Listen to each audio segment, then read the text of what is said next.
Today's education coverage is brought to you by Lilly, a medicine company. First TV is your education station. This morning we're taking a deep dive into IREAD results, courtesy of Alexandra Appleton, our friend from Chalkbeat, Indiana, news gathering partner and a longtime reporter on this topic especially. You sifted through the numbers. What are the big takeaways that leap out?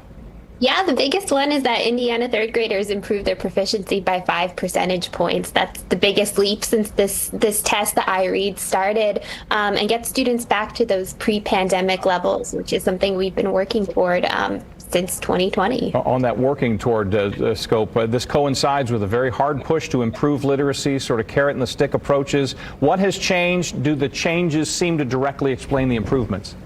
Yeah, absolutely. The state certainly thinks so. The state is saying that all of the money, the hundreds of millions of dollars that have been invested in literacy over the past few years have really made a difference. We've done everything. We have started putting the test to second graders now to see which second graders need more help as they move into third grade. We have passed a retention law that says that third graders who don't pass this test have to repeat third grade. We've invested money into literacy coaching and summer school, and the state says all of this has made a difference. You've done enough of these deep dives over the years. You know, sometimes the trend line is not matched by like individual categories, but when you talk about things like minority students or students who are learning English while they're doing this, so similar improvements across the board?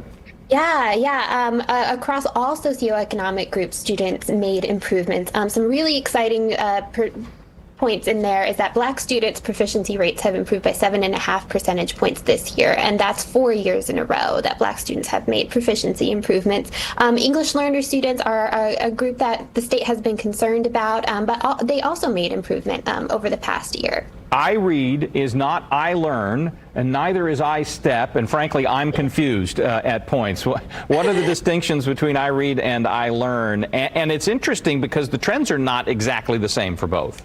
Right. It's not the NAEP, and it's not the SAT, and it's not any of the...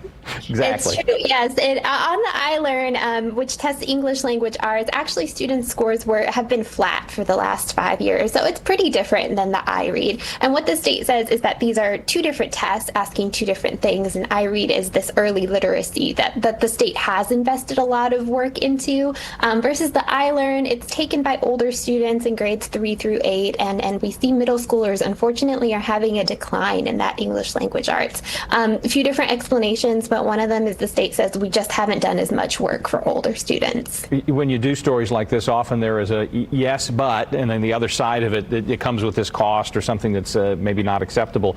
This does not seem to be this. This seems to be a victory in whole, yes? Yes.